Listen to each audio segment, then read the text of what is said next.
Ils sont bien placés après dans le tournant, on sait que ça peut aller chercher. Exactement. Allez, allez, allez! La grise Matoudi, paré de la Kazakh de Renaud Lavillenie. Miares qui tente de repartir, tout comme Matoudi. 2 peut-être, non? 3, je crois. Ah ouais? Ouais. Renaud, merci beaucoup d'être avec nous aujourd'hui sur l'hippodrome d'Auteuil. Alors, première question, comment tu te retrouves du saut à la perche aux courses hippiques? Par le saut à la perche, en fait, Jules Cypré, le fils de Thierry de l'élevage, faisait du saut à la perche il y a quelques années du coup maintenant. Et donc voilà, on s'est retrouvés ensemble, on a échangé, on s'est entraînés ensemble. Du coup, j'ai passé le cap, c'était en 2020 où je fais aller, on tente l'expérience et puis franchement depuis je regrette pas. Tu es arrivé sur des hippodromes, tu as vu des courses, qu'est-ce qui t'a marqué?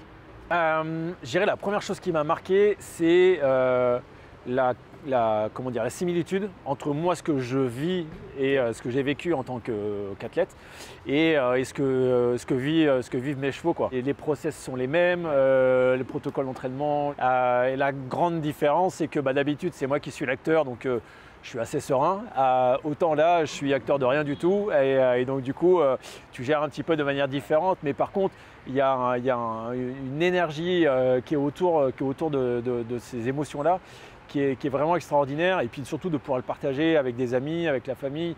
C'est vraiment ce qui m'a plu et ce qui fait que je suis encore dedans parce que voilà, je passe des moments qui sont incroyables.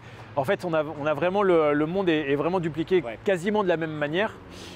Donc ce qui est assez intéressant et ce qui fait que ça me permet aussi de pouvoir échanger avec notamment les entraîneurs parce que c'est eux qui sont en lien direct avec les chevaux. Je savoure encore plus quand on a derrière des belles victoires. Et forcément, je comprends aussi quand on a des défaites et des blessures parce que ça fait partie du jeu et que je suis confronté à ça aussi moi au quotidien. Un sport individuel, mais avec une vraie équipe derrière qui travaille au quotidien. Tu as eu quoi comme consigne? Bon, là, on part normal et puis on part bien si on est devant et devant. C'est mieux de se faire emmener quand même. Ouais. Mais qu'on ne perde pas trop de place. T'as vu les dernières courses? Tu as connu les championnats du monde, tu as connu les Jeux Olympiques. Quand tu es sur un hippodrome, les jours de Grand Prix, qu'est-ce que tu ressens? Autant moi dans mon approche quand je participe, je vois le regard des autres, mais après voilà, je suis acteur, je suis concentré, je suis assez serein dans ça.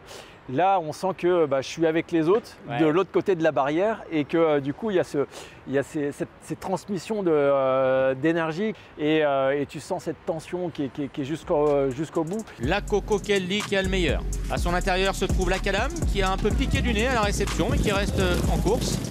Allez, allez, allez!